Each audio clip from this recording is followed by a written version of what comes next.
que o tema está ali em cima, né? Quando o obstáculo sou eu. A gente fala de superar obstáculos, a gente fala sempre para fora, né? Para fora, situações, na vida. Mas quando você é o obstáculo, Deus, irmãos, Ele tem prazer de abençoar a gente. Mas a palavra do Senhor vai dizer que de Deus somos cooperadores.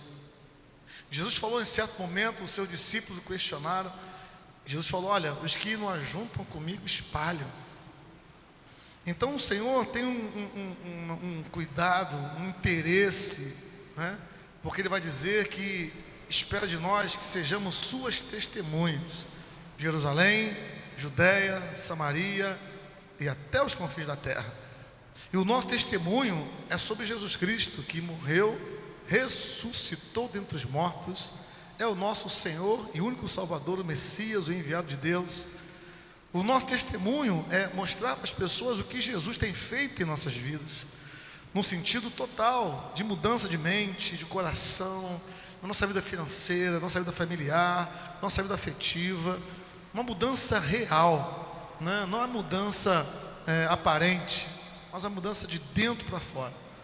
E quando falamos de sermos nós o obstáculo, a palavra do Senhor vai nos dizer em Isaías que os nossos pecados fazem separação entre nós e o nosso Deus, e que muitas vezes podemos ser um obstáculo mesmo, por não percebermos, né, que temos sido um entrave, um impedimento para Deus abençoar as nossas próprias vidas, fazendo escolhas erradas, se relacionando com pessoas erradas, estando em ambientes errados, né? E eu quero falar um pouquinho sobre isso. Eu não vou aprofundar, porque é um tema que demandaria uma explicação teológica. Eu não tenho essa intenção de fazer aqui. Mas eu quero que você entenda, nós nem ainda lemos um texto na Bíblia, né? Eu quero que você entenda algumas coisas do mundo espiritual. Quando falamos de pecado, o pecado faz separação entre nós e o nosso Deus. Nos lembramos de Adão, lá no paraíso, Eva, que pecaram e tal. E a Bíblia vai dizer que todos pecaram e carecem da glória, da graça de Deus. Então o ser humano nasce pecador, né? Independente de qualquer coisa, o ser humano nasce pecador. Então ele precisa de sair dessa condição de pecador para santo. E essa mudança de pecador para santo só se dá por meio de recebermos Jesus Cristo como nosso Senhor e único Salvador. É a decisão mais inteligente que a gente pode tomar na vida. Então o pecado, irmãos, ele tem dois aspectos. Vou falar um pouquinho de teologia para você, te ajudar até você crescer espiritualmente. O pecado, ele tem dois aspectos. Se você está anotando aí, registrando, ótimo. Sempre traga papel e caneta para a igreja, para você anotar, você escrever, né? Você, como eu também, não temos a capacidade de decorar tudo que a gente ouve. Nós não temos essa capacidade, né? Alguns um pouco mais, outros um pouco menos, tem uma vaga memória, né? Então a gente precisa criar meios da gente ter um registro que vai nos ajudar mais adiante a voltar naquele assunto, a rever aquele assunto. Então eu lhe aconselho colocar na sua Bíblia, na sua bolsa, uma caneta, um bloquinho, e assim você poder anotar o que realmente vai falar forte ao teu coração. Pois bem, quando falamos de pecado, irmãos, existem duas direções. Há pecados contra a santidade de Deus. Vou deixar lá de cá na minha direita. E há pecados contra o governo de Deus. Então os pecados se distinguem dessa forma. Pecados contra santidade de Deus.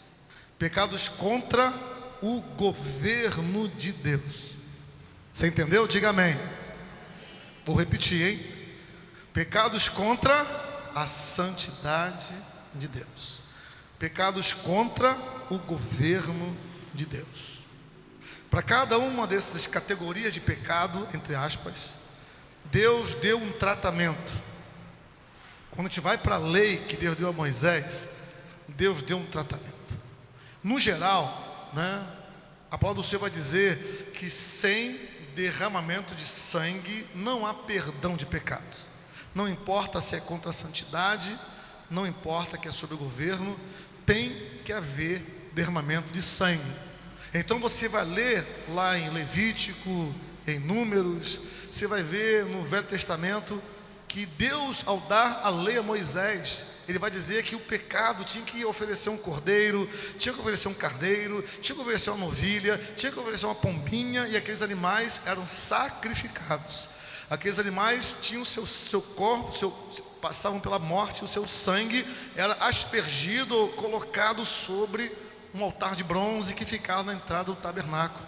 E a carne daqueles animais, parte era queimada a Deus e parte era para os sacerdotes para se alimentarem. Isso está na lei de Moisés, ok? Deus deu a Moisés. Então, pecados contra a santidade, irmãos, vou começar com ele, né? Pecados contra a santidade é o que nos causa a separação de Deus, porque Deus é santo. Nós só podemos aproximar de Deus também sendo santos. E a única forma daquilo que vai nos santificar é o sangue. Se fôssemos judeus, se estivéssemos no tempo de Moisés, era o sangue de animais. Então, se eu quisesse me aproximar de Deus, eu tinha que levar um sacrifício a Deus, fazer a expiação do pecado, levar aquele animal para ser sacrificado, e o sangue dele perdoaria meus pecados. Era assim que estava na lei. Aí vem Jesus. João falou: eis o Cordeiro de Deus que tira o pecado do mundo. Então Jesus, quando foi à cruz do Calvário, ele derramou sangue, um sangue inocente. A terra foi pingada, aspergida sangue sobre a terra. A cruz foi coberta de sangue, da cabeça aos pés fluiu sangue do corpo de Jesus. Então Jesus, na cruz do Calvário, ao entregar a sua vida por amor ao ser humano, ele é esse cordeiro que tratou contra o pecado, contra a santidade de Deus. Por isso que a Bíblia vai dizer nos evangelhos que lá no santuário o véu que separava foi rasgado de alto a baixo, ou seja, o acesso a Deus foi reaberto. Isso é santidade. Então Deus restaurou a santidade através de Jesus. Não tem outro, não existe outro. Qualquer outro é mentira. Somente Jesus é o caminho, é a verdade, é a vida. Mas tem outro lado, a culpa. E aqui está o nosso grande problema. Vou fazer uma pergunta, você não precisa levantar a mão. Quem aqui não pecou hoje? Difícil, né? Complicado. Porque nós estamos num corpo ainda carnal. Um corpo que pensamentos, palavras, atitudes, em relacionamentos, a gente acaba de uma forma ou outra pecando contra Deus. E aí vem no coração a gente que já conhecemos o Senhor, qual o sentimento que vem no seu coração? Poxa, pequei contra Deus. Vem a culpa no coração da gente. Poxa, pequei contra Deus. Só que a palavra do Senhor vai dizer: se confessarmos os nossos pecados, Ele é fiel e justo para nos perdoar os pecados. Então o Senhor também tratou da culpa. Então, filhinhos, não pequeis, falou João, mas se pecar, temos um advogado junto ao Pai, Jesus Cristo. Então o Senhor Jesus tratou em relação ao pecado contra a santidade de Deus e o pecado contra o governo de Deus.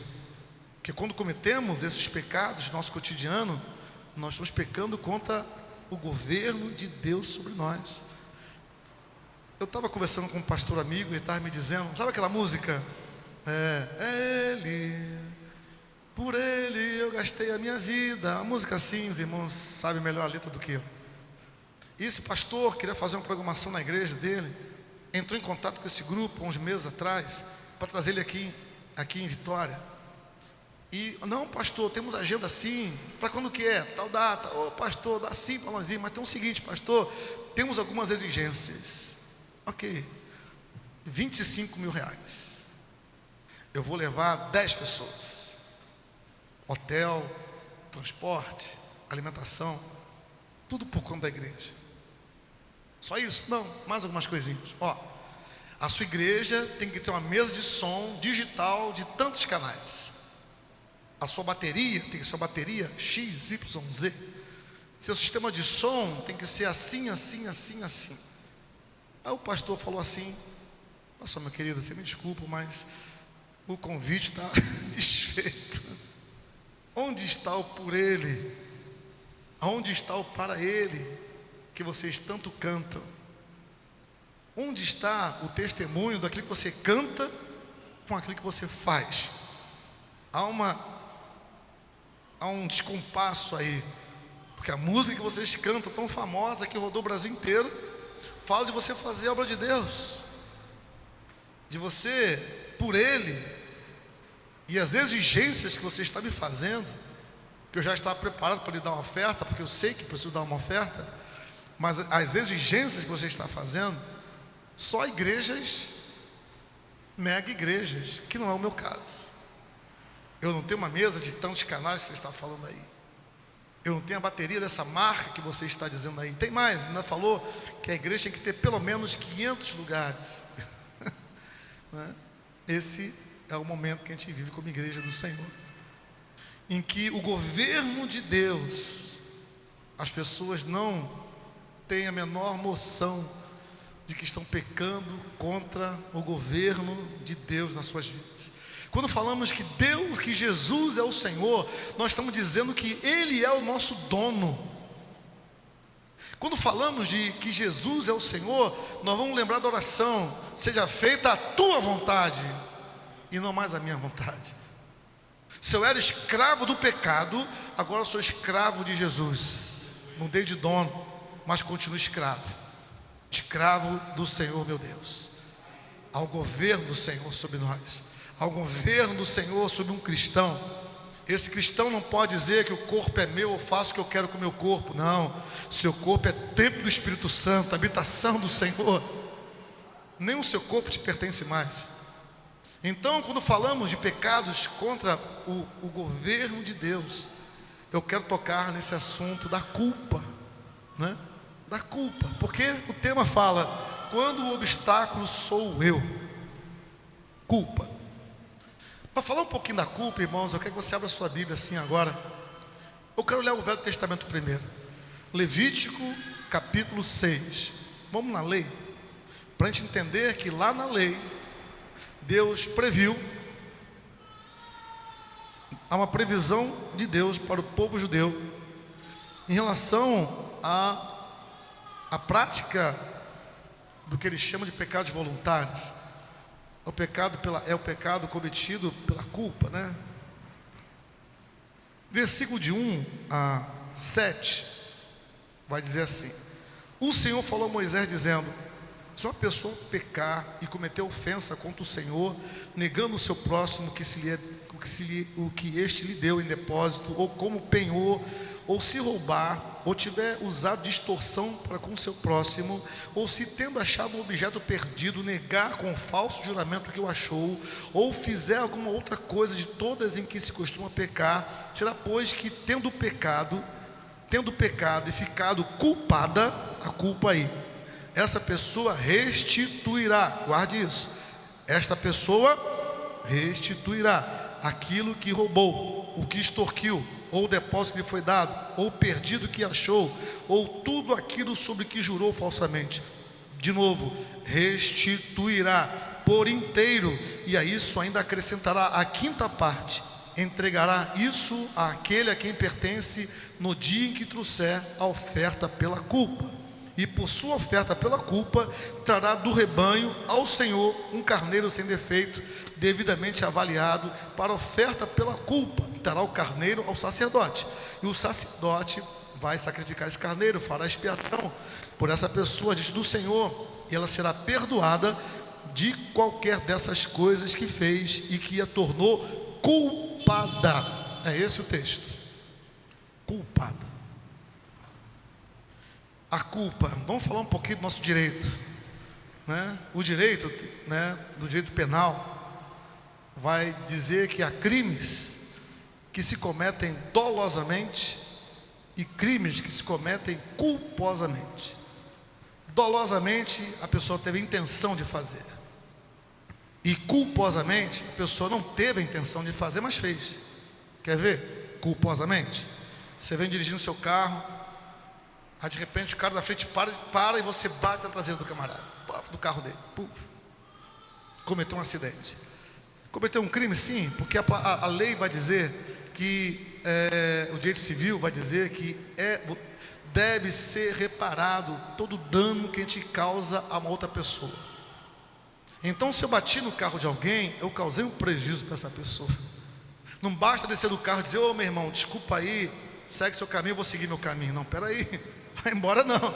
Você tem de consertar o meu carro. Você arranhou a pintura do meu carro. Você amassou o meu carro. Então, isso é classicamente chamado de culpa. Eu não tive a intenção de causar dano. Eu não tive a intenção de estragar o seu carro. Eu não tive a intenção de arranhar o seu veículo. Ok, eu sei que você não teve atenção. Você não veio com essa intenção de me causar prejuízo ou dano. Mas você tem que ressarcir. Não é isso? Eu tenho que consertar o carro do camarada lá. A culpa é isso. Eu não tive a intenção, mas causei um prejuízo a alguém. Eu não tive a intenção, mas causei dano a alguém. E ao causar esse dano, o nosso direito vai dizer que você tem que reparar isso. Você quer ver como isso é estranho? Por exemplo, a pessoa dolosamente mata uma outra pessoa, né? Teve a intenção de matar e foi lá e matou. Puf. Ok. E a família daquela pessoa que ele matou? Tem que ser reparada. Ele causou um dano a uma família. Tem que reparar esse dano. Às vezes aquele camarada lá era o que sustentava a casa, era o que pagava as contas, só ele trabalhava. Como é que vai reparar esse dano? E a nossa lei brasileira é tão estranha que a família daquele que causou dano, que é o bandido lá, a pessoa que matou, tem um auxílio reclusão. E aquele que teve o dano não tem nada. Esquisito, né? Mas é real. Está no nosso direito. Quando vamos para a palavra de Deus, aqui a coisa é justa. Quem causa dano a outro tem o dever de restituir. Você leu comigo aqui? Ele tem que restituir e devolver ainda mais quanto? 1/5, ou seja, 20%. Então, se eu te der um dano de R$100, eu tenho que te devolver R$120. Por quê? Porque a culpa, espiritualmente falando, ela tem que ser restituída. Então todo pecado de culpa exige restituição, conserto. Guarde isso. Estamos falando de coisas espirituais. Jesus Cristo, como já disse, tratou do pecado contra a santidade de Deus e tratou contra os pecados, contra o governo de Deus. Vamos lá, vamos caminhar um pouquinho mais para a gente entender isso, porque o assunto está aqui, ó. Quando o obstáculo sou eu. Nós muitas vezes, irmãos, caminhamos com culpa no coração, e essa culpa vai nos corroendo. E tem situações, irmãos, que não basta você até a pessoa e dizer para ela: me perdoe, me perdoe. Tem situações que você precisa restituir. Você sabe o que eu estou falando. Tem situações que não basta dar um abraço, chorar junto, consertar o relacionamento. Há uma restituição a ser feita. Eu me recordo de alguns casos. Vou citar um aqui pelo menos, né? Um certo irmão vendeu algo para um outro irmão da igreja, e quando aquele irmão da igreja foi usar aquele algo estava estragado, não funcionava, mas ele vendeu como se estivesse funcionando. Aquele irmão também então foi procurar o irmão: não está funcionando. Problema seu. Se vira. E criou-se então uma barreira na relação dos dois. Poxa, aquele irmão me enganou, aquele irmão foi falso comigo. Passou-se um tempo, e a vida daquele que causou o dano virou de cabeça para baixo.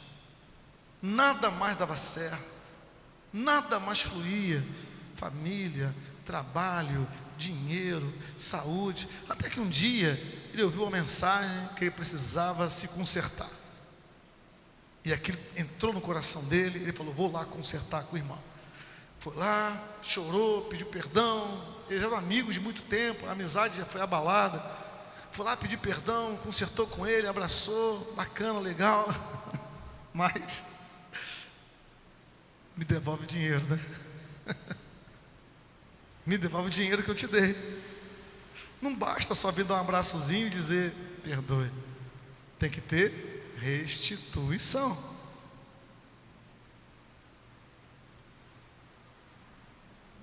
Esse é um assunto muito sério, irmãos, porque tem muita gente dentro da igreja querendo romper e não rompe, e culpa o diabo, querendo avançar e não avança, culpando o diabo. É o diabo, é a circunstância, é o país, é o governo. Quando a gente comete um erro, a gente costuma botar a culpa em outra pessoa. Quer ver um clássico de botar a culpa em outra pessoa? Está lá em Gênesis, no capítulo 3, quando Deus vai falar com Adão: comeu do fruto que eu te mandei não comer. O que ele diz? Foi a mulher que você me deu. A culpa não é minha. É isso que ele está dizendo para Deus. A culpa não é minha, a culpa é dela. E como a gente faz isso no nosso dia a dia? Não assumimos as nossas culpas, os nossos BOs, como costuma falar, né? Até que um dia cai a ficha, né? Como a gente fala, né? Até que um dia, porque no mundo espiritual, irmãos, tem um peso no mundo espiritual tremendo. Tem pessoas que carregam culpas no coração, culpas que Jesus já perdoou, mas elas ainda carregam culpas porque ainda não reparou o dano causado, ainda não restituiu o que foi a causa daquele problema lá atrás. Só ficou no WhatsApp, me perdoe, no abracinho, voltamos a estar juntos, TMJ, né? Estamos juntos. Mas falta algo a mais. Falta a reparação, falta a restituição. E aí, o obstáculo passou a ser eu. O obstáculo que está me impedindo de romper, de avançar, esse obstáculo não é o diabo. Esse obstáculo sou eu. Você quer ver um exemplo bíblico que narra perfeitamente essa história? Se você puder abrir a sua Bíblia no livro de Jonas, abre aí, Velho Testamento. No capítulo 1, no versículo 1, vai dizer que a palavra do Senhor chegou para ele e mandou que ele fosse para Nínive. Ele então se levanta, do versículo 3, sai da presença do Senhor para fugir da presença do Senhor. Jonas vai para Tarsis, que é uma cidade à beira-mar. Lá ele pega um navio com a direção da Espanha. Nínive é para cá, a Espanha é para lá. Ele fugiu, ou queria fugir da presença de Deus. Nesse mesmo capítulo 1 vai dizer que o navio passou por uma tempestade. Por mais que os marinheiros experientes tentassem ali navegar, tiveram que jogar a carga fora, o navio quase afundando. Aí no meio daquela confusão toda, no versículo de número 7, vai dizer que eles resolveram lançar as sortes. 7, 8. 7. Lançaram sortes e a sorte caiu sobre Jonas. E no versículo 8 vai dizer que eles perguntaram para o profeta: me diz aí, de onde você é? O que está acontecendo? A Jonas vai dizer: eu sou hebreu, sirvo ao Deus de Israel, a Yahvé, e eu estou fugindo de Deus. Aí eles vão dizer para ele assim: rapaz, você é louco, você está fugindo de Deus. Então é por isso que está acontecendo esse tudo, o navio está quase naufragando, perdemos a carga, a culpa é sua. Você é o culpado, Jonas. A culpa é sua de estarmos passando por esse problema, de estarmos vivendo essa situação. Olha para cá, irmãos, quantas vezes o que estamos vivendo hoje É culpa de escolhas erradas que fizemos, de relacionamentos errados que entramos, de decisões precipitadas que tomamos, por não termos ouvido, parado para ouvir a voz de Deus e não fugir da presença de Deus. Pelo contrário, ir ao encontro da presença de Deus. Sabe por que Jonas fugiu da presença do Senhor? Porque ele sabia que Deus iria salvar a cidade de Nínive. Ele tinha um preconceito com aquelas pessoas. Então ele foge de lá. Não, Deus não vai fazer milagre lá não. Deus não vai salvar essas pessoas não. Quem somos nós para dizer o que Deus pode ou não pode, deve ou não deve fazer? Nós muitas vezes, irmãos, conforme Jonas fez, nós fugimos da presença de Deus, porque a nossa vontade é uma, e lá no seu íntimo você sabe que Deus não vai aprovar aquilo que você quer fazer, mas você insiste. Nós insistimos. Se eu buscar Deus, eu vou ouvir o não de Deus. Se eu buscar Deus, Ele vai dizer para eu ir para o outro lado. Mas eu quero ir para cá. O desejo do meu coração, eu enxergo que para mim o melhor seria para cá. Eu vou decidir para cá, mas se eu buscar Deus, até lá no meu íntimo eu sei que não deveria fazer isso. Lá no meu íntimo eu sei que eu não estou muito seguro, que eu não deveria me relacionar com essa pessoa, que eu não deveria deixar de fazer isso, eu não deveria fazer aquilo. A gente começa a elocubrar esses pensamentos. E como Jonas, me permita fazer esse papel, o culpado é você, não é o diabo não. O diabo é acusador, né? Ele vai acusar você. Ele vai dizer, olha, você está lascado, a culpa é sua. Você está endividado, a culpa é sua. Seu casamento não está bem, a culpa é sua. Sua vida profissional não é o que você sonhava, a culpa é sua. Sua saúde, a culpa é sua. E vai acusar, não com a intenção de perdoar, de buscar em Deus perdão, mas com a intenção de causar desânimo, depressão e quem sabe, em alguns casos, levar ao suicídio, a querer tirar a própria vida. Assim é o diabo acusador. Só que eu estou falando de nós sermos o problema, de nós reconhecermos que somos o obstáculo, de nós olharmos para nossas vidas e reconhecermos que o problema sou eu. Não foi Eva não, Senhor, fui eu. O Senhor falou comigo que não era para comer do fruto, eu que errei. Não, Deus, foi Eva, né? A gente procura sempre o culpado. E enquanto a gente ficar procurando o culpado, nada vai se resolver na vida da gente. Essa é uma verdade espiritual. O texto vai dizer então, que eles vão perguntar para ele, e aí, o que a gente faz então para resolver isso? Mesmo assim, mesmo depois que Jonas confessa que ele era o problema, mesmo assim, né, diz o versículo 10, que esses homens ficaram com medo. Esses homens então, mesmo assim, tentam fazer alguma coisa, e o mar ficava cada vez pior, diz o versículo 11.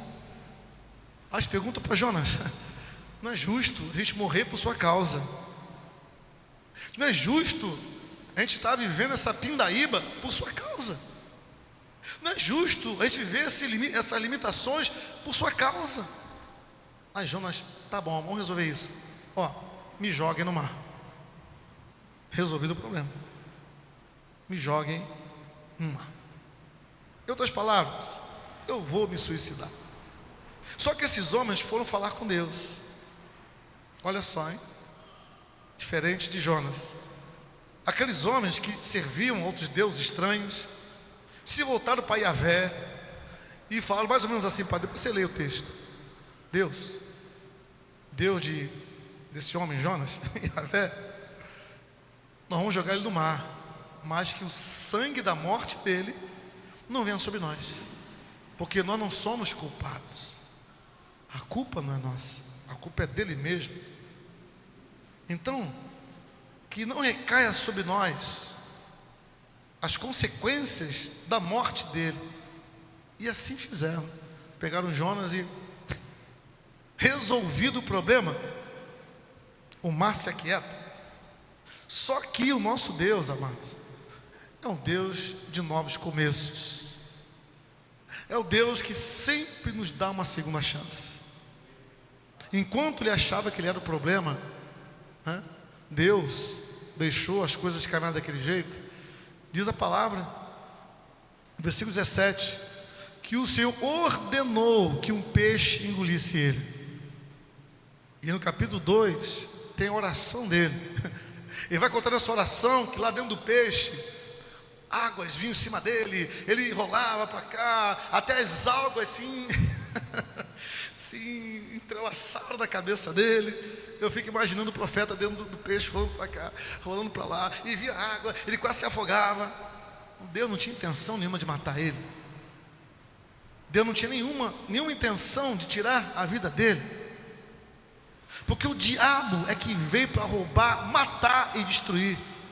Jesus Cristo veio para dar vida, e vida em abundância.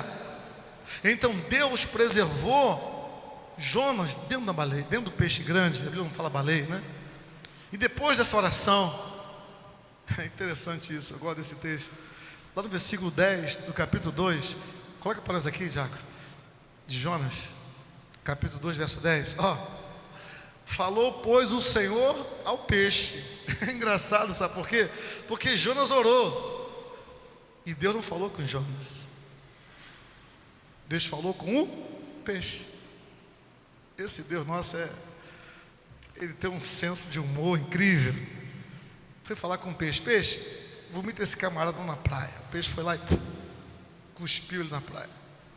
Aí Deus fala com ele de novo. Capítulo 3. Pela segunda vez, assim é Deus. Quando eu li essa palavra pela segunda vez, capítulo 3, já, versículo 1, aquilo encheu meu coração de alegria. Sabe, mesmo que nas horas da vida a gente reconheça que o problema sou eu sou o problema da minha infelicidade, eu sou a causa dos problemas da minha família, eu sou a causa dos problemas da minha vida financeira, da minha vida afetiva, profissional. Ok, o culpado sou eu. Eu encontro Deus dizendo: segunda vez. É esse Deus que nos dá uma segunda chance. É esse Deus agora que vai tratar com isso conosco. Então Jonas vai a Nínive. Nínive é uma cidade tão grande que levava-se 3 dias a pé para cruzar a cidade inteira. É uma das maiores cidades daquela época. E ele foi andando. Até então, irmãos, ele não tinha falado nada sobre Deus. Quando ele vai caminhando pela cidade, aí ele começa timidamente a falar sobre Deus, dizendo assim, na lata daquelas pessoas: se você não se arrependerem, Deus vai destruir essa cidade. Na lata, sem rodízio, direto. Só que ele não esperava a reação. O povo se arrepende. O povo passa a ter um temor a Deus enorme. Diz o texto que aquele temor a Deus chegou no rei de Nínive. O rei de Nínive se vestiu de pano de saco e cinzas e se prostrou perante o Deus de Israel. Nínive não era uma cidade judia, era uma cidade pagã. E se convertem ao Senhor Deus de Israel. O texto vai dizer, lá no finalzinho do capítulo 3, são só no final do capítulo 4, que nessa cidade chamada Nínive, ele vai dizer assim, coloca aqui 4:11, que eu quero só te mostrar o número. Nessa cidade havia mais de 120 mil pessoas que não sabem discernir entre a mão direita e a mão esquerda, e também muitos animais. Então a intenção de Deus era salvar aquelas pessoas, e queria usar o profeta. Só que o profeta carregava culpas. Enquanto Deus não tratou da culpa no coração daquele homem, ele não era útil para o reino. Quando carregamos culpas no nosso coração, nós não somos úteis para Deus. Deus não vai nos usar. Simples assim. Nós estamos falando de coisas espirituais. porque essas culpas impedem o fluir do Espírito Santo. Essas culpas impedem Deus de agir através de nós. Essas faltas de restituições. Talvez restituir a amizade que foi perdida por algum mal entendido na sua história, com pai, com mãe, com irmão, amigos, colegas de trabalho. Nós precisamos entender que o perdão não é uma opção, perdão é uma exigência espiritual. Você não tem que sentir vontade de perdoar. Perdão não é um sentimento, perdão é um ato de obediência a Deus. Quantas vezes deve perdoar? 70 vezes 7. Eu quero encerrar, irmãos, nesse assunto, lendo com você só mais um texto.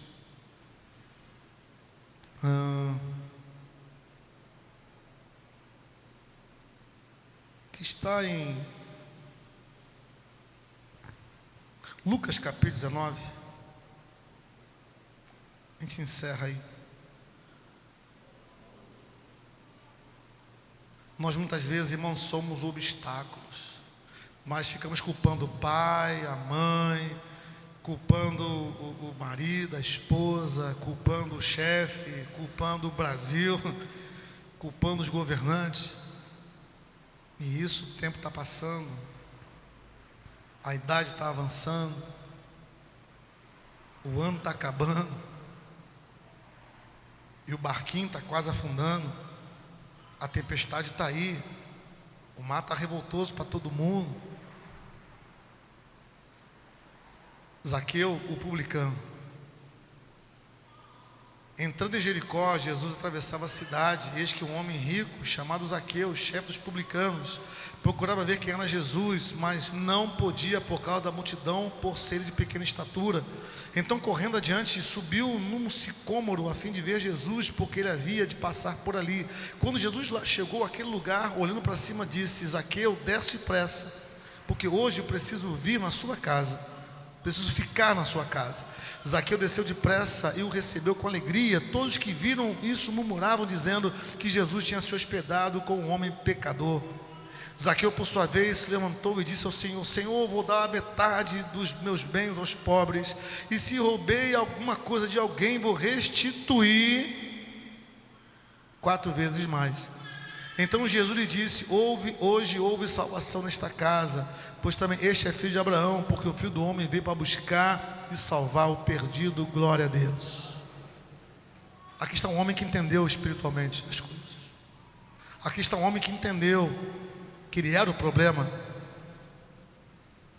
e que não bastava pedir perdão a Deus, ele precisava restituir o que ele roubou, as coisas erradas que ele fez. E foi isso que ele fez. Ele devolveu o que não era dele.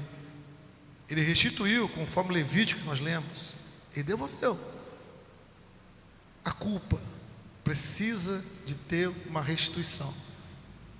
E foi o que ele fez. A vida desse homem e da sua família mudou para melhor. O povo tinha como um pecador, e agora Jesus está dizendo: hoje nesta casa houve salvação. Assim como nossos erros afetam pessoas inocentes, os nossos acertos também vão afetar pessoas inocentes. Não foi só Zaqueu que foi salvo, foi a casa dele que foi salva. Quando Deus entra, quando a gente entende que precisamos consertar essas coisas na vida da gente, não andar mais carregando peso de culpa no coração da gente, porque Jesus já carregou, Jesus já pagou esse preço. Quando a gente entende que precisa de fazer algo realmente para que possamos romper, entender que não é mais o diabo, fui eu. Ok, ele pode ter me influenciado, pode ter lançado pensamentos, pode ter me enganado, mas fui eu. Vamos consertar isso. Vamos restituir isso. Vamos pedir perdão a Deus por isso. Se o obstáculo é você, sou eu, é necessário que a gente peça perdão a Deus. É necessário que a gente volte, né? Pecar de santidade, né? Jesus já pagou o preço. Vamos nos comparecer perante o trono da graça. Vamos nos ajoelhar diante do Senhor e pedir ao Senhor: perdoe meus pecados. Eu pequei contra o seu governo na minha vida. Me perdoe, Senhor. E se tem uma coisa que Deus não resiste, é um coração quebrantado. Que Deus não resiste é alguém que pede perdão a Ele, que reconhece seus erros. Aí Deus vai dar uma segunda chance. Aí Deus vai dizer, como disse para Zaqueu: na sua casa, viu? A salvação na sua casa, a salvação no seu lar. Vamos ficar em pé, vamos falar com Deus.